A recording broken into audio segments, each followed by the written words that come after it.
Culture herbal. Hello, this is the Permacultured Herbalist. My name is Amanda, and I live in the Rocky Mountains in Colorado, north of the Denver metro area.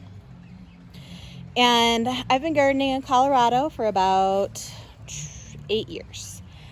It has been quite a journey going from the very fertile, very moist lands of Washington State to Colorado, where we're in more of a, so I live in the foothills, so we're a little over a mile high in elevation. Our sun is very strong. Live in the Denver metro area. Our soil is clay.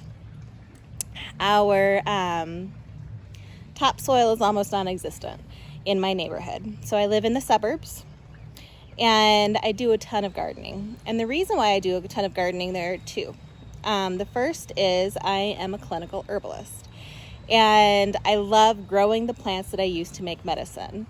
Even organically grown plants oftentimes are sprayed with organic chemicals, which means they just decompose in nature faster, but they're still used to make sure that harvests are abundant, and it's still used as a commercial growing model.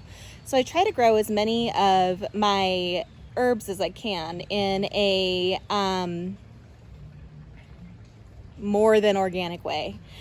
I grow in a chemical-free way using the principles of permaculture and food forests, edible food forests. Those are the two biggest influences I think I've had in my garden design. So I'm really excited to sit here with you and talk about gardening in Colorado, incorporating annuals, perennials, edibles, medicinals in a way that is sustainable.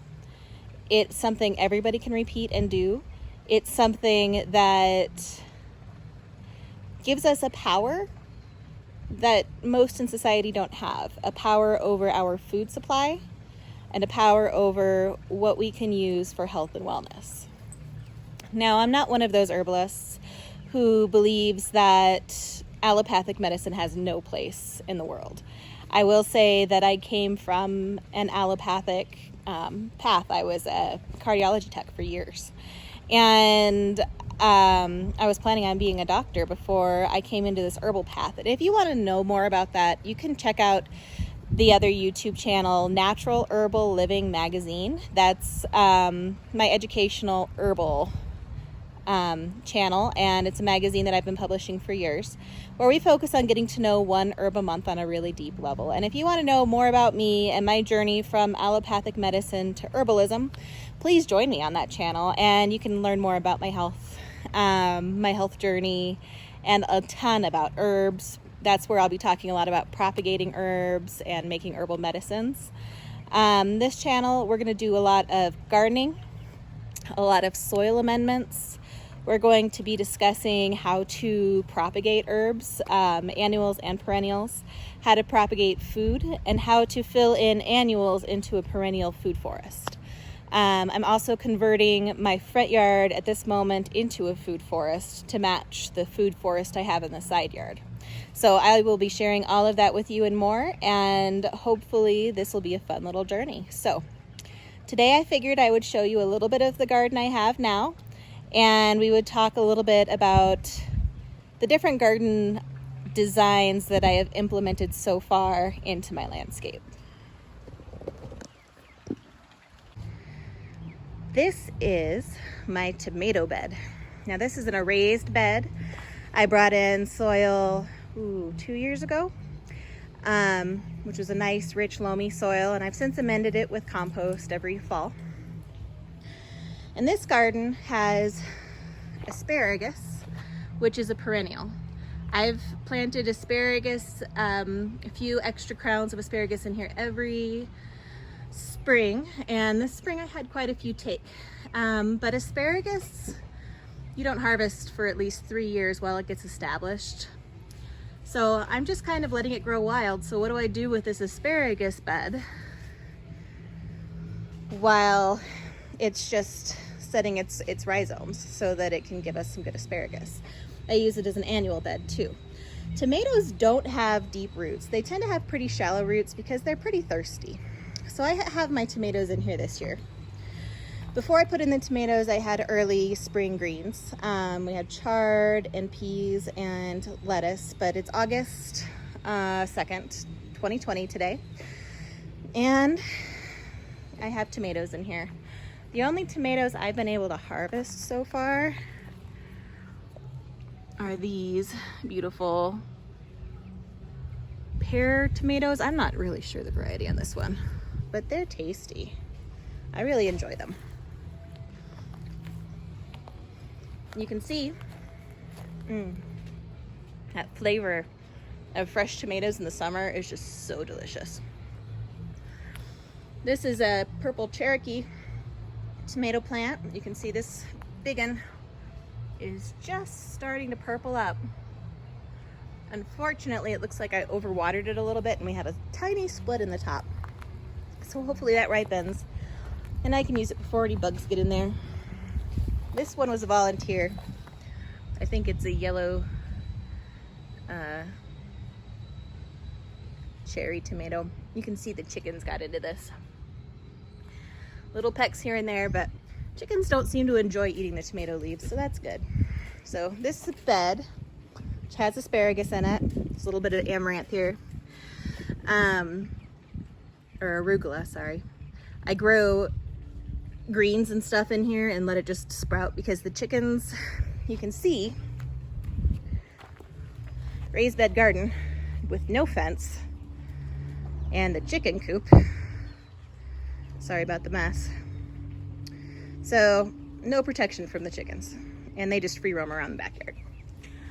So what I found is if I plant little sprouts in there, little arugula, just little snacks for the chickens, they like those a lot better than they like the big plants that I'm growing. They prefer the fresh spring, you know, the fresh greens and stuff. So I've found that if I put sprouts in my annual beds, the chickens will eat those and leave my big plants alone. So those are my tomatoes. I've got what? 1, 2, 3, 4, 5, 6, 7, 8 tomato plants in this bed. And this bed is 8 feet by 4 feet.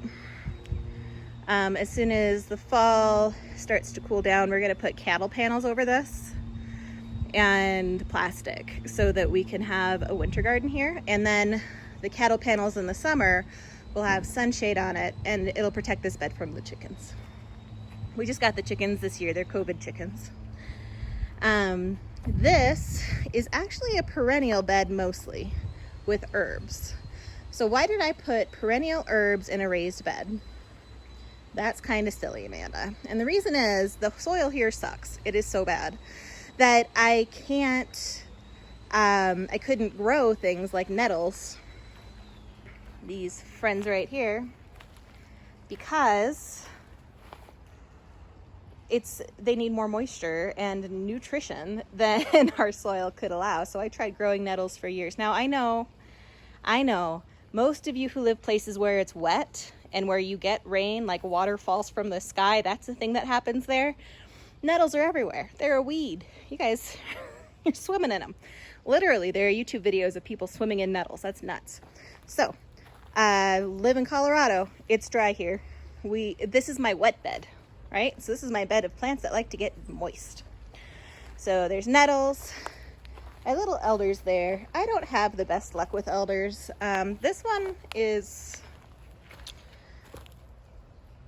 one's like 4 years old and it just does not love life. It's moving to the front yard this fall. This rue is new this year. I've never grown rue before. I bought this as a live plant. It seems pretty happy. It does tend to like water though. I've noticed it gets droopy when I don't water it for a couple of days. Celandine really loves water. Harvest it in the spring though. So now I'm just kind of letting it go, and I let it go to seed and let the seeds spread, because this bed is a propagation bed where I can harvest baby nettles, baby celandine, baby mugwort, and sell them to people who would like to propagate these themselves. So again, this big beast here is my mugwort. It's been harvested 3 times this year. I finally let it go to seed because I feel like it did some good work. And then I'm going to let it just propagate itself. Mugwort is super easy to grow and just kind of keeps going, which I love, and it walks. So this is probably 5 feet away from this plant. Whoop. Hey, look, there's another one. That was volunteered. Surrounded by sunflowers, and in there is a sad little cherry tree. I got it from somebody else's yard, and I need to water it. It hasn't rained much lately. It threatens to monsoon, and then it's hot, and it's humid, and the rain goes right around us. Russian olive. That was a volunteer that is slowly being cut out. I just need a bigger saw because every time I trim it, like 2 more spring up in its place. It's like a hydra. But the wood that I'm getting from this beast is going in here. This is my Herbalist keyhole bed design that I've been working on this summer. This bed is pretty fun. So we have old Christmas trees that we've saved over the years. We've got logs that I got from a chip drop order. Just these big round cottonwood logs. Some of those logs were hollow, so I have that hollow log stuffed with a bunch of branches that were around the yard. Some fence planks, just old wood that'll decompose. So this is the beginning of the Herbalist mound. The dirt in this mound, the beginning of it, so what we're using is kind of a bulker, is soil from this little hill on the back of on the side of the property. And this little hill we're actually building out to terrace gardens. So we've just started digging out the terracing. And the dirt from the terracing goes onto the Herbalist mound. And then on top of that dirt is going to be the really good soil that I bought for my planters this year. So the good planter soil, which has had 1 year of growth in it, is going to go on top of the bottom soil, of the fill soil, right? And then we'll put this on as a topsoil, and then I will cap it with compost that we're making either in our composter or in our compost pile. And I love these containers. My calendula is super happy, and they retain moisture. And I do these as kind of a Herbalist planter. So I do wood chips, and then I do, like half rotted scraps from the kitchen. And then I put in soil, like a good quality soil, organic soil. And then I just plant it out. So we had beans. The chickens have been eating the bean plant, poor bean plant. But I've been kind of letting these go to seed anyway, because they've been producing for months. So I'm hoping those will go to seed and give me some good seeds. We have calendula here that I've been harvesting constantly all summer. The chickens aren't really nibbling on the calendula. They are nibbling on the sunflower, but they're welcome to. I planted the sunflowers and the alfalfa and the oats that you'll see out here. I planted that all for the chickens. Just assuming they're gonna eat my garden. Basil, decided to volunteer in here last minute, so that was nice. Calendula, and this is a giant pumpkin. This giant pumpkin does not like being in this container. It is not happy. It's tried to fruit a couple of times, but it just hasn't succeeded. I gave it some compost 3 days ago, so I'm hoping that helps fix some of the nutrient deficiencies that I think are happening, which is why this pumpkin isn't giving me fruit. If I could just get one really big pumpkin out of this, I would be so happy. Beans, again, the chickens, I'm just letting it go because I want these for seeds for next year. These were really tasty beans. I don't know what they are though. My peppers also haven't been producing. I tried growing pumpkins in this also. It's an old kid pool that has a hole in it. Peppers weren't happy. They're not giving me fruit. The pumpkins, the chickens ate. So I think that this whole growing in a kiddie pool method is just not going to work for us. That's okay. It's an experiment in progress. So let's go see what's going on in the front yard. Welcome to my side yard. This is my first food forest that I created. And I love this because it's not just a food forest. It's a herb forest too. I use my plants, my herbs, to help support the growth and the insect population. for the annuals and the food production. You can see it's just alive and literally buzzing because these sunflowers bring in so many pollinators.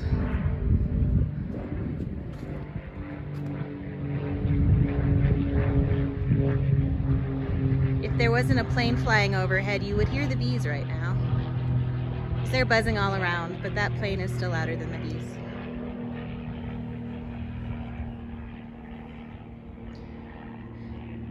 So as you can see, we have coriander here.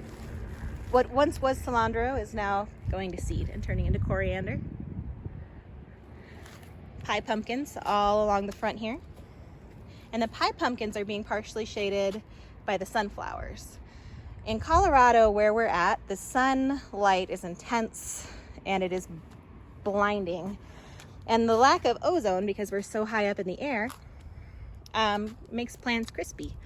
So see, these poor nasturtiums here are just a little crispy. And it's because they're getting a ton of sun. They get plenty of water, but the sunshine here is just super intense. And see the nasturtiums starting to go to seed here.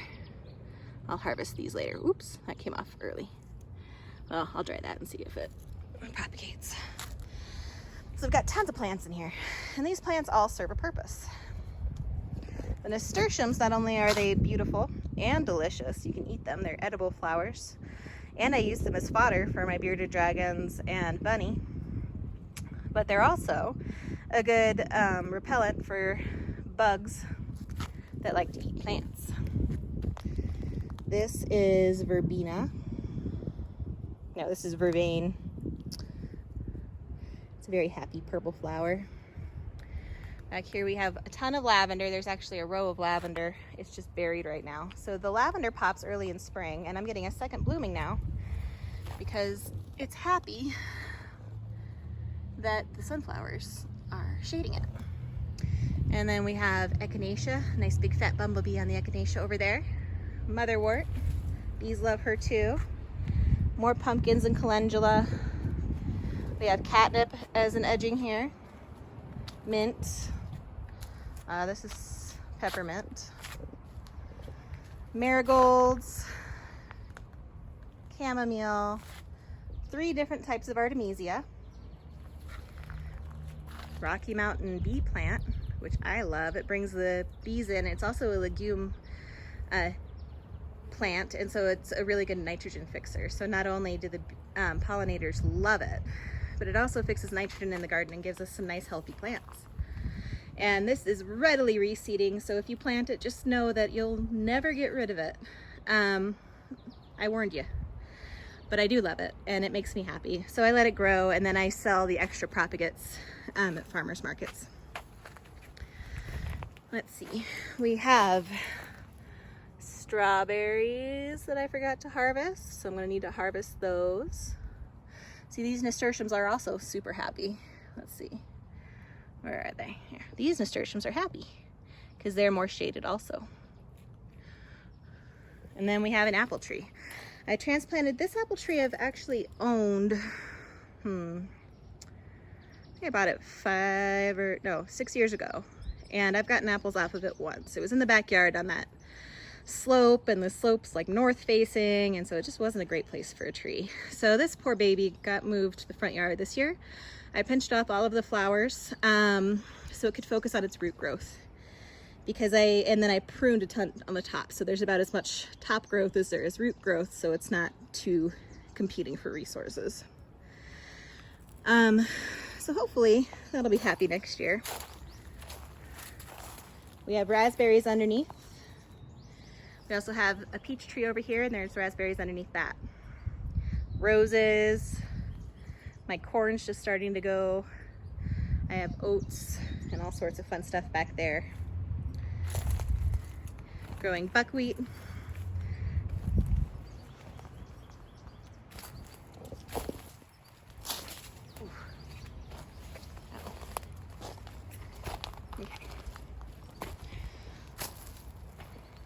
Here we have oats and broom corn. I grow oats for milky oats, and then I grow a second batch for seed. so that I can seed it again next year. So this is my seed batch. More sunflowers. I don't really know what to do with this backside. It's not quite developed yet. Oats, lemon balm. That volunteered there. Goji berry, black currants, jostaberry. Those are all new this year. And this currant, this is gooseberry, our local gooseberry. And this friend, I just dug out of a client's property. They gave me permission so I could propagate it. So I'm super excited to have some gooseberry, which is native to the area. More nettles. And then look, it's a bunch of wild lettuce that's going to be harvested for a pain tincture. Next year I'm going to plant out this back area to some cool hardy perennials. Because we get about 4 hours, depending on the time of year, 46 hours of sunlight a day in this side yard. So it's kind of hard finding shady plants. I've got my rhubarb over here, but it's just been covered in pests since I got it. I can never find them. So I'm not sure what's eating it. But you know, rhubarb's doing good over here, except then it gets eaten. So if anyone knows what's eating my rhubarb, please let me know. So anyway, this is my first food forest that I made. Yarrow. She's very happy. But I made a few mistakes in this one that I plan on not making in the next one. So the rest of my front yard, the larger part, is going to be my next food forest. And in there, I'm going to alter or change the mistakes that I've made in this one. I'm sure I'll make all new mistakes, but that's okay. That's part of learning how to grow and being a gardener and being constantly learning. So I'm going to take you on that journey, and we're going to work on Colorado propagation tips and ways to improve our soil here so we can get a nice harvest without using a ton of water. So I hope you stick around. If you would like more content like this, please subscribe. Leave me a comment on what Colorado questions, gardening questions you have. And if you have any fun Colorado gardeners that you like to follow so that I can follow them and figure out what they're doing. So that's it for now. Thanks so much. Have a great day. And don't forget to like and subscribe.